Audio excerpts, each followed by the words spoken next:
സ്നേഹപൂർവ്വം ക്ഷമ സീരിയലിൻ്റെ ലേറ്റസ്റ്റ് എപ്പിസോഡിൻ്റെ റിവ്യൂയിലേക്ക് എല്ലാവർക്കും സ്വാഗതം. അങ്ങനെ ഉറങ്ങിക്കൊടുക്കുന്ന രാധിക വരുൺ കടലിലേക്ക് ഇറങ്ങിപ്പോകുന്നതും കടലിൽ ചാടി ജീവന് വേണ്ടി പടയുന്നതും ഒക്കെ സ്വപ്നം കാണുവാണ്. അങ്ങനെ ആ സ്വപ്നം കണ്ട് രാധിക ഞെട്ടി എണീക്കുക. വരുൺ വരുൺ എന്ന് പറഞ്ഞ് ആ ഒരു സ്വപ്നത്തിൻ്റെ ഞെട്ടിൽ തന്നെ നിൽക്കുവാണ്ട് രാധിക. അങ്ങനെ റൂമിലുള്ള കൃഷ്ണ ഭഗവാന്റെ ചെറിയൊരു പ്രതിമ ഉണ്ടാവും. അതിൻ്റെ അരികിലേക്ക് രാധിക ചെന്ന് കണ്ണടച്ച് പ്രാർത്ഥിക്കുക. ഭഗവാനെ, എന്തിനാ വരുണിനെക്കുറിച്ച് ഇങ്ങനൊരു സ്വപ്നം എൻ്റെ കൺമുമ്പിൽ കാണിച്ചത്? വരുൺ എന്തെങ്കിലും ആപത്ത് പറ്റിക്കാണോ? ഭഗവാനെ, വരുണ് ഒരാപത്തും പറ്റാതെ കാത്തോളണേ. അങ്ങനെ പറഞ്ഞ് കണ്ണീരോടെ രാധിക ഭഗവാന് മുമ്പിൽ കരഞ്ഞ് പ്രാർത്ഥിക്കുവാണ്.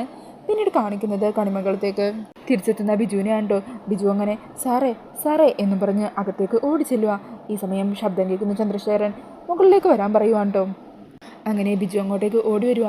എന്താ ബിജു, എന്താ പറ്റിയത്? അന്നേരം ബിജു പറയണേ, അത് പിന്നെ സാറേ, അവൻ അമ്മ വിളിച്ചിട്ട് ഫോൺ എടുക്കാത്ത കാരണം ഞാൻ അവനെ അന്വേഷിച്ച് ബീച്ചിലേക്ക് പോയിരുന്നു. അവിടെ ഉണ്ടെന്ന് അവൻ പറഞ്ഞത്. എന്നാൽ ബീച്ചിൽ പോയപ്പോൾ ഞാൻ കണ്ടത് എന്ന് പറഞ്ഞ് അവിടെ നടന്ന കാര്യങ്ങളെല്ലാം ബിജു വിശദമായിട്ട് പറയുക. അത് കേട്ടിട്ട് എല്ലാവരും അങ്ങ് ഷോക്കായി നിൽക്കുവാണ് കേട്ടോ. ഈ സമയം ബിജു പറയണേ, ദേ കണ്ടില്ലേ സാറേ, വരുണിൻ്റെ ഫോൺ, അവന് എന്തോ ഒരു അപകടം പറ്റിയിട്ടുണ്ട്. എനിക്കാണെങ്കിൽ എന്ത് പറയണമെന്നറിയില്ല, ആലോചിച്ചിട്ട് ഒരെത്തും പിടിയും കിട്ടുന്നില്ല. അന്നേരം കൽപ്പന ചോദിക്കണേ, അല്ല ബിജു, നീ അതിൻ്റെ ചുറ്റുവട്ടത്തെല്ലാം അന്വേഷിച്ചോ? ഞാൻ എല്ലായിടത്തും നോക്കിയതാ, അവിടെ എങ്ങും വരുന്നില്ല. എനിക്കാകെ പേടിയാവുന്നു. ഞാൻ നേരെ പോലീസ് സ്റ്റേഷനിലേക്ക് പോയാലോ എന്നാണ് വിചാരിച്ചത്. പക്ഷേ പിന്നെ വിചാരിച്ചു ആദ്യം ഇവിടെ വന്ന് സാറിനെ കണ്ട് സാറിനെയും കൂട്ടി പോലീസ് സ്റ്റേഷനിലേക്ക് പോകാമെന്ന്. ഞാൻ ഈ വിവരം മുത്തശ്ശോട് പറയട്ടെ? അന്നേരം ചന്ദ്രശേഖരൻ തടയണേ, വേണ്ട വേണ്ട, അമ്മ ഇതറിഞ്ഞാൽ സഹിക്കാൻ പറ്റില്ല. ഒന്നാമത് ഏട്ടൻ്റെ കാര്യം ഓർത്ത് അമ്മ ആകെ തളർന്നിരിക്കുക. ഇതും കൂടി ആയിക്കഴിഞ്ഞാൽ അമ്മക്കത് താങ്ങാനാവില്ല, അമ്മ തളർന്നു വീഴും. അന്നേരം ബിജു ചോദിക്കണേ, അങ്ങനെയാണെങ്കിൽ ഞാൻ ഹോസ്പിറ്റലിൽ ചെന്ന് പറഞ്ഞാലോ? ബിജു, നീ എന്തൊക്കെയാണ് പറയുന്നത്? ഏട്ടൻ ഒന്നാമത് തളർന്നു കിടക്കുക. വരുണ്ടി അവസ്ഥയും കൂടി അറിഞ്ഞാൽ ആ നിമിഷം ഏട്ടൻ ചങ്ക് പൊട്ടി മരിക്കും. തൽക്കാലം ആരോട് വിവരം പറയണ്ട, നമ്മൾ മാത്രം അറിഞ്ഞാൽ മതി. ഞാനെന്താണെങ്കിലും ഇപ്പം തന്നെ പോലീസ് സ്റ്റേഷനിലേക്കൊന്ന് വിളിക്കാം, അന്വേഷിക്കാനായിട്ട് പറയാം. അങ്ങനെ ചന്ദ്രശേഖരൻ ഫോൺ എടുത്ത് ACPനെ വിളിക്കുക. ഹലോ ACP റാണോ പ്രതാപ്, ഇത് ഞാനാ കണിമംഗലത്തിൽ നിന്ന് ചന്ദ്രശേഖരൻ എന്ന് പറഞ്ഞ് അങ്ങോട്ടേക്ക് മാറി നിന്ന് സംസാരിക്കുവാണ്. ഈ സമയം ഉർവശി പറയണേ, എന്നാലും ആ പ്രിയങ്ക ഒപ്പിച്ച പണിയിൽ ഏട്ടനാകെ കുഴഞ്ഞു വീണ് ആശുപത്രിയിൽ ഗുരുതരാവസ്ഥയിൽ കിടക്കുക. ആ സമയം വരുണു എന്ത് ഭാവിച്ചാ? കുടുംബത്തിൽ എന്ത് ദോഷം ബാധിച്ചതുപോലെയാ. കണ്ടില്ലേ അനർത്ഥങ്ങൾ ഒന്നിനു പെയ്ത് ഒന്നായിട്ട് വന്നുകൊണ്ടിരിക്കുന്നത്. ഈ സമയം ചന്ദ്രശേഖരൻ ഫോണൊക്കെ വിളിച്ചിട്ട് തിരിച്ചു വരുവാണ്. ബിജു, നീ പേടിക്കണ്ട, ഞാൻ ACPനെ വിളിച്ച് വിവരം പറഞ്ഞിട്ടുണ്ട്. അവർ ബീച്ചിൻ്റെ പരിസരത്തും മറ്റുമൊക്കെ അന്വേഷിക്കാമെന്ന് പറഞ്ഞു. അവർ ഉടനെ തന്നെ വരുണിനെ കണ്ടെത്തും. വരുണിന് ഒന്നും പറ്റിയിട്ടുണ്ടാവില്ലെന്നേ. അന്നേരം ബിജു പറയണേ, അങ്ങനെയാണെങ്കിൽ ഞാനും കൂടി ബീച്ചിൻ്റെ പരിസരത്തേക്ക് പോകാം, അവിടേക്കൊന്ന് ഞാനും കൂടി അന്വേഷിക്കാം. അവർക്ക് കൂടെ നിന്ന് എന്തെങ്കിലുമൊക്കെ പറഞ്ഞു കൊടുക്കാനുണ്ടെങ്കിൽ അതും ആകാമല്ലോ. അന്നേരം ചന്ദ്ര പറയണേ, അത് വേണ്ട ബിജു, തൽക്കാലം നീ ഇപ്പം അങ്ങോട്ട് പോകണ്ട. എനിക്കറിയാം നിനക്ക് വരുണിനോടുള്ള സ്നേഹം, നിനക്കത് താങ്ങാനാവില്ല. അവരന്വേഷിച്ചിട്ട് എന്താണെന്ന് വെച്ചാൽ നമ്മളെ വിളിച്ചു പറയും. അന്നേരം ബിജു പറയണേ, എന്നാലും ഞാൻ എങ്ങനെ ഇവിടെ സമാധാനത്തോടെ ഇരിക്കും? ഞാനും കൂടി അങ്ങോട്ട് പോകാം സാർ. അന്നേരം ചന്ദ്രശേഖരൻ പറയണേ, വേണ്ടെന്നേ ബിജു, നിന്നെ ഞങ്ങൾ ഈ വീട്ടിലെ രംഗത്തെ പോലെയാണ് കാണുന്നത്. ഇവിടുത്തെ ഒരാൾക്ക് ഒരു അപകടം പറ്റിയെന്നറിയുമ്പോൾ നിന്റെ മനസ്സ് എത്രത്തോളം വേദനിക്കുമെന്ന് ഞങ്ങൾക്കറിയാം, അതുകൊണ്ടാണ് പറയുന്നത്. പിന്നെ മറ്റൊരു കാര്യം കൂടി, ചിലപ്പോൾ ഹോസ്പിറ്റലിൽ നിന്ന് വരുണിൻ്റെ കാര്യങ്ങൾ അറിയാനായിട്ട് ഏട്ടത്തി നിന്നെ വിളിക്കും. നീ തൽക്കാലം ഫോൺ എടുക്കണ്ട. ഫോൺ എടുത്തു കഴിഞ്ഞാൽ നിന്റെ നാവിൽ എന്തെങ്കിലും സത്യങ്ങൾ പുറത്തു വരും. അത് ഏട്ടത്തി അറിഞ്ഞാൽ ഏട്ടത്തിക്ക് അത് താങ്ങാനാവില്ല, അതുകൊണ്ടാണ് നീ ചെല്ലേ. അങ്ങനെ ബിജു അവിടെ നിന്നും പോകുവാണ് കേട്ടോ. ഈ സമയം ചന്ദ്രശേഖരൻ പറയണേ, അങ്ങനെ നമ്മൾ പോലും പ്രതീക്ഷിക്കാതെ ദൈവമായിട്ട് നമുക്ക് അനുകൂലമായിട്ട് കാര്യങ്ങളൊക്കെ കൊണ്ടുവന്ന് എത്തിച്ചിരിക്കുവാണ്. അന്നേരം ഉർവശി ചോദിക്കുന്നുണ്ട്, അല്ല പോലീസ് അന്വേഷണത്തിൽ ആ പോലീസുകാർ അവനെ കണ്ടെത്തിയാലോ? അന്നേരം ചിരിച്ചുകൊണ്ട് ഇളയച്ചൻ പറയണേ, അതിന് ആരാ പോലീസിനെ വിളിച്ചത്? അതാ ബിജുവിനെ ബോധ്യപ്പെടുത്താൻ വേണ്ടി ഞാൻ ചുമ്മാ നമ്പർ ഇട്ടതല്ലേ. വരുൺ അങ്ങനെ ഒരു ബുദ്ധിമോശം കാണിച്ചിട്ടുണ്ടെങ്കിൽ അതെന്താണെങ്കിലും നമ്മുടെ നല്ലതിനാ. നമ്മൾ ചെയ്യേണ്ടിയിരുന്ന കാര്യം അവൻ സ്വയമായിട്ട് അങ്ങ് ചെയ്തു, അതുകൊണ്ട് നമ്മുടെ ജോലിയാണ് കുറഞ്ഞു കിട്ടിയത്. പിന്നെ ബിജുവിനെ എന്താണെങ്കിലും ഇവിടെ അടങ്ങി നിന്നോളും. അവൻ ഈ കുടുംബത്തിലെ അംഗമാണെന്നൊക്കെ ഞാൻ പറഞ്ഞപ്പോൾ അവൻ്റെ കണ്ണൊന്നും തള്ളിയത് നമ്മൾ കണ്ടതല്ലേ. നാളെയോ മറ്റന്നാളോ അവൻ്റെ ചീഞ്ഞളിഞ്ഞ ശരീരം ഈ വീട്ടിലേക്കെത്തും. അച്ഛൻ്റെയും മകൻ്റെയും കാര്യത്തിൽ ഇന്നത്തോടെ തന്നെ എന്ത് തീരുമാനമാക്കണം. അച്ഛനും മകനും ഇനി ഒരിക്കലും ഈ വീട്ടിലേക്ക് വരാൻ പാടില്ല. അഥവാ വരുവാണെങ്കിൽ തന്നെ അവരുടെ ശവം മാത്രമേ ഈ വീട്ടിലേക്ക് എത്താൻ പാടുള്ളൂ. കൽപ്പനെ, ഈ കണിമംഗലം അടക്കി ഭരിക്കാനായിട്ട് നീ തയ്യാറായിക്കോ. അങ്ങനെ ആ വാക്കുകളൊക്കെ കേട്ട് സന്തോഷത്തോടെ നിൽക്കുവാണ് കൽപ്പന ഉർവശിയൊക്കെ. പിന്നീട് കാണിക്കുന്നത് അവരുടെ ടെൻഷനോട് കൂടി ഇരിക്കുന്ന ബിജുവിനെയാണ് കേട്ടോ. ഈ സമയം പത്മിനി ബിജുവിൻ്റെ ഫോണിലേക്ക് വിളിക്കുവാണ്. അങ്ങനെ ചെറിയച്ചൻ പറഞ്ഞതനുസരിച്ച് ബിജു അപ്പം തന്നെ കോള് കട്ടാക്കുവാണ്. പത്മിനിയാണെങ്കിൽ ആകെ ടെൻഷനോടെ അവിടെ ഇരിക്കുവാണ് കേട്ടോ. ഈ സമയം ഗൗതമ അവിടെ ഉണ്ടാവും. അങ്ങനെ പത്മിനി ഗൗതത്തോട് പറയണേ, വരുൺ അന്വേഷിച്ചു പോയാൽ ബിജു ആണെങ്കിൽ ഇപ്പോൾ ഫോൺ എടുക്കുന്നില്ല. രണ്ടുപേരുടെ ഫോൺ സ്വിച്ച് ഓഫ് ആണ്. എനിക്കാണെങ്കിൽ ഇവിടെ ഇരുന്നിട്ടൊരു സമാധാനം കിട്ടുന്നില്ല. അന്നേരം ഗൗതം പത്മിനീനെ ആശ്വസിപ്പിച്ചുകൊണ്ട് പറയണേ, വല്യമ്മ വിഷമിക്കാതിരിക്കെ, ബിജു വരുണിനെ കണ്ടുപിടിച്ചിട്ടുണ്ടാവും. കാര്യങ്ങൾ അറിഞ്ഞ വരുൺ ഉടനെ തന്നെ അച്ഛനെ കാണാൻ ഇങ്ങോട്ടേക്ക് ഓടിയെത്തില്ലേ. വലിയച്ഛൻ്റെ ഈ അവസ്ഥ അറിഞ്ഞാൽ വരുണത് സഹിക്കാൻ പറ്റില്ലല്ലോ, അവൻ പാഞ്ഞെത്തിക്കോളും. ഈ സമയത്ത് ഗൗതമിന് അമ്മയുടെ കോൾ വരുവാണ് കേട്ടോ.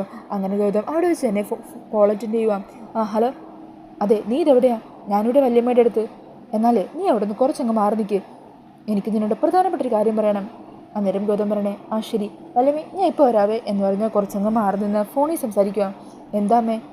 ഇവിടെ വല്യമ്മ ആകെ വിഷമത്തിലാ, വരുണിനെ വിളിച്ചിട്ട് ഫോൺ കിട്ടുന്നില്ല എന്ന്. അന്നേരം ഉർവശി പറയണേ, എടാ ചത്തവൻ എങ്ങനെയാടാ ഫോൺ എടുക്കാൻ പോകുന്നത്? അമ്മ എന്തൊക്കെയാ പറയുന്നത്? അതേടാ, വരുണെ കടലിലേക്ക് എടുത്ത് ചാടി. അതിന് വ്യക്തമായിട്ടുള്ള തെളിവുകളും കൊണ്ട് ആ ബിജു ഇവിടെ എത്തിയിട്ടുണ്ട്. അവൻ മരിച്ചടാ, എന്നേക്കോ അവൻ ഈ ഭൂമിയിൽ നിന്നേ പോയി. ഇനി ഇന്നോ നാളെയോ അവൻ്റെ ചീഞ്ഞളിഞ്ഞ ശരീരം ഈ കണിമംഗലത്തിന് മുറ്റത്തെത്തും. പിന്നെ നീ കാര്യമൊന്നും അറിഞ്ഞ ഭാവം കാണിക്കണ്ട കേട്ടോ. തൽക്കാലം ഈ വിവരം മറ്റാരും അറിയിക്കാതെ വെച്ചിരിക്കാം. ഇനി അകത്ത് കിടക്കുന്ന നിന്റെ വല്യച്ഛനുണ്ടല്ലോ, അങ്ങേരും കൂടി ജീവനോടെ പുറത്തു വരാതിരുന്ന പിന്നെ കാര്യങ്ങളെല്ലാം നമ്മൾ വിചാരിച്ച പോലെ തന്നെ നടക്കും. ഈ സമയം കൽപ്പന ഫോൺ വാങ്ങുക. ഇളയമ്മ ഫോണിങ് തന്നെ. ഹലോ ഗൗതം, ഭരണി വീടിൻ്റെ ഒരവകാശം മാത്രമോ? ഇപ്പോഴും ഈ കണിമംഗലത്തിൻ്റെ സർവസ്വത്തിൻ്റെയും ഉടമ വരുണിൻ്റെ അച്ഛനാണ്. അതുകൊണ്ട് തന്നെ അങ്ങേരി ജീവനോടെ ഒരു കാരണവശാലും ആശുപത്രിയിൽ നിന്ന് വീട്ടിലേക്ക് എത്താൻ പാടില്ല. അതിന് വേണ്ടതെന്താണെന്ന് വെച്ചാൽ നീ ചെയ്യണം. കൽപ്പനെ, അതേന്നെ, നമ്മുടെ എല്ലാവരുടെ നല്ലതിന് വേണ്ടിയാണ് ഞാനീ പറയുന്നത്. ICUവിൻ്റെ ഉള്ളിൽ വെച്ച് തന്നെ അങ്ങേരുടെ ജീവൻ അങ്ങ് എടുക്കണം. ഇന്നോ നാളെയോ തക്കം കിട്ടുന്നത് പോലെ നീ അത് ചെയ്യണം ഗൗതം. ഈ സമയം ഇളയമ്മ ഫോൺ വാങ്ങുക. എന്നിട്ട് പറയണേ, പിന്നെ അത് ചെയ്യുമ്പോൾ സൂക്ഷിച്ചു വേണം. ആർക്കും ഒരു സംശയം തോന്നാൻ പാടില്ല. ഒരു ക്യാമറയെ പോലും നിന്റെ മുഖം പതിയാനും പാടില്ല. ഇന്നോ നാളെയോ ICUവിൻ്റെ അരികത്തൊന്നും ആരും ഇല്ലാത്ത സമയത്ത് വേണം കയറിയിട്ട് ചെയ്യാനായിട്ട്. നിന്റെ അച്ഛന് വേണമെങ്കിൽ പുറത്ത് നാളെ വരുത്തി ഇത് ചെയ്യാം. പക്ഷേ നമ്മുടെ കുടുംബത്തിലുള്ള ഒരാൾ തന്നെ ചെയ്യുമ്പോൾ അത് കുറച്ചുകൂടി എളുപ്പമായിരിക്കും. അല്ല, നിന്നെക്കൊണ്ട് ഇത് ചെയ്യാൻ പറ്റുമെന്ന് ഉറപ്പുണ്ടോ? നിനക്ക് ബുദ്ധിമുട്ടാണെങ്കിൽ അച്ഛനോട് പറയാം. അന്നേരം ഗൗതം പറഞ്ഞേ, അത് വേണ്ട, ഇത് ഞാൻ തന്നെ ചെയ്തോളാം. അന്നേരം ഇളയമ്മ പറയുക, മോനെ, നമ്മൾ വിചാരിക്കുന്നത് പോലെ കാര്യങ്ങളൊക്കെ നടന്നു കഴിഞ്ഞാൽ ഉണ്ടല്ലോ, പിന്നെ ഈ കണിമംഗലത്തിൻ്റെ അധികാരി നമ്മളെല്ലാവരുമാണ്. അഥവാ ഇത് പാളിപ്പോയി കഴിഞ്ഞാൽ പിന്നെ നമ്മളൊക്കെ ഈ വീടിന് പുറത്താണ്. അത് ഓർമ്മയുണ്ടാകണം നിനക്ക്. ശരിയമ്മേ, എനിക്കെല്ലാം മനസ്സിലായി. അങ്ങനെ പറഞ്ഞ് ഗൗതം കോൾ കട്ടാക്കുവാണ്. ഈ സമയം പത്മിനിയും ഗൗതമിൻ്റെ അരികിലേക്ക് എത്തുക. മോനെ, ആരാ വിളിച്ചത്? അത് വീട്ടിൽ നിന്ന് അമ്മയായിരുന്നു. ഇവിടുത്തെ കാര്യങ്ങളൊക്കെ എങ്ങനെയുണ്ടെന്ന് ചോദിച്ചതായിരുന്നു.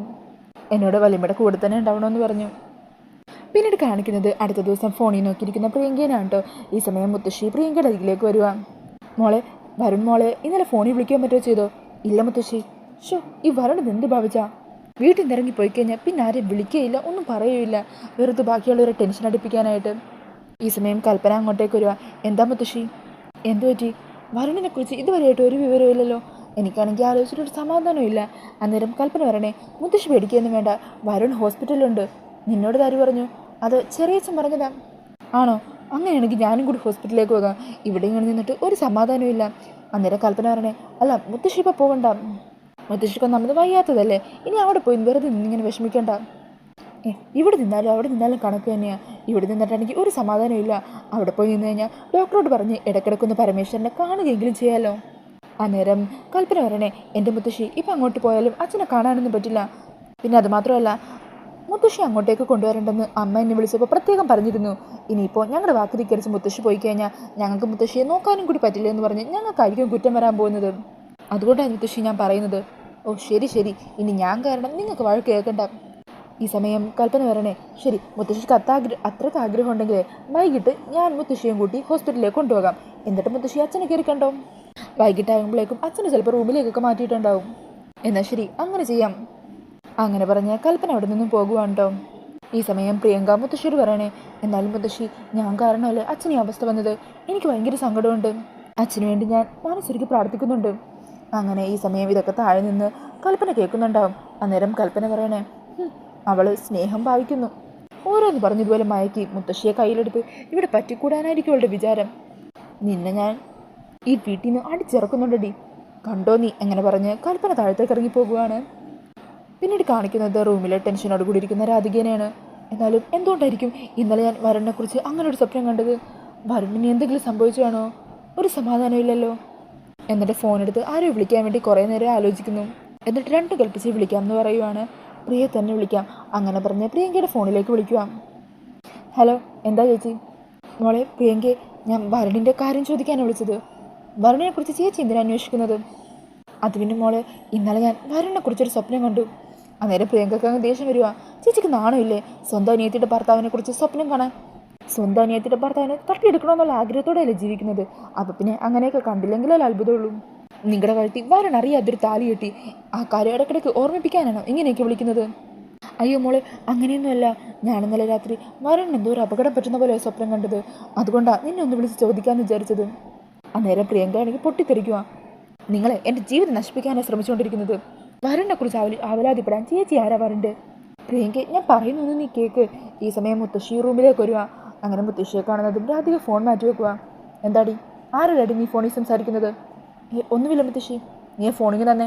അങ്ങനെ പറഞ്ഞ് ഫോൺ വാങ്ങി മുത്തശ്ശി പ്രിയങ്കയോട് സംസാരിക്കുക. ആ പ്രിയങ്ക മോളെ, നീ ആയിരുന്നോ? മുത്തശ്ശി, ചേച്ചി എന്നെ ഇങ്ങോട്ടേക്ക് വിളിച്ചത്. എന്നിട്ട് വിളിച്ചിട്ട് വരൻ്റെ കാര്യം അന്വേഷിക്കുന്നത്. അവളെന്തിനാ വരനെ കുറിച്ച് അന്വേഷിക്കുന്നത്? ആർക്കറിയാം, വരനെ സ്വപ്നം നീ കണ്ടുപോലും. ദേ മുത്തശ്ശി, ചേച്ചി എന്തോ കാര്യം മനസ്സിൽ പ്ലാൻ ചെയ്തിട്ടാ എൻ്റെ ജീവിതം തകർക്കാനാണ് അവരുടെ ഉദ്ദേശം. ഇവിടെ അല്ലെങ്കിൽ തന്നെ ഓരോ പ്രശ്നങ്ങളാണ്. ചേച്ചി ഓരോന്നൊക്കെ ചെയ്ത് എൻ്റെ ജീവിതം തകർക്കാതെ നോക്കേണ്ടത് മുത്തശ്ശിയുടെ കൂടെ ഉത്തരവാദിത്വം. ഞാൻ ഫോൺ വെക്കുക എന്ന് പറഞ്ഞ് ഫോൺ കട്ടാക്കുവാണ്ടോ. ഈ സമയം മുത്തശ്ശി ദേഷ്യത്തിൽ രാധികയെ തല്ലുവാണ്. ഡി, നീ എന്തിനാടി വരനെ കുറിച്ച് അന്വേഷിക്കുന്നത്? നിന്റെ ആരാടി? നീ എൻ്റെ കുഞ്ഞിൻ്റെ ജീവിതം തകർക്കുമല്ലേ എന്ന് പറഞ്ഞ് തലങ്ങും വിലങ്ങും രാധികയെ തല്ലുവാണ്. അവിടെ ഇരിക്കുന്ന ഒരു വടിയൊക്കെ എടുത്ത് രാധികയെ വീണ്ടും വീണ്ടും തല്ലുവാണ്ടോ. ഈ സമയം ഒച്ചയും ബഹളമൊക്കെ കേട്ട് യശോദ അങ്ങോട്ടേക്ക് ഓടി വരിക. അമ്മേ, എന്താ ഇത്? എന്തിനാ മോളെ ഇങ്ങനെ തല്ലുന്നത്? അന്നേരം മുത്തശ്ശി പറയണേ, നീയാടി ഇവൾക്ക് ഓരോന്നിന് വളം വെച്ച് കൊടുക്കുന്നത്. ഇവൾ എന്താ ഇപ്പോൾ ചെയ്തതെന്നറിയോ? ഇവൾ പ്രിയങ്കയെ വിളിച്ച് അന്വേഷിക്കുന്നു വരൻ്റെ കാര്യം. വരൻ ഇവൾ സ്വപ്നത്തിൽ കണ്ടുപോലും. അങ്ങനെ പറഞ്ഞ് ദേഷ്യത്തിൽ നിൽക്കുന്ന മുത്തശ്ശിയെ കാണിച്ചുകൊണ്ടാണ് ഇന്നത്തെ എപ്പിസോഡ് തീരുന്നത്. അപ്പോൾ ഈ ഒരു റിവ്യൂ ഇഷ്ടമായിട്ടുണ്ടെങ്കിൽ മറക്കാതെ വീഡിയോ ഒന്ന് ലൈക്ക് ചെയ്യണേ. ഇതുപോലുള്ള കൂടുതൽ റിവ്യൂസിനായിട്ട് ഈ ചാനലൊന്ന് സബ്സ്ക്രൈബ് ചെയ്ത് സപ്പോർട്ട് ചെയ്യണേ. താങ്ക്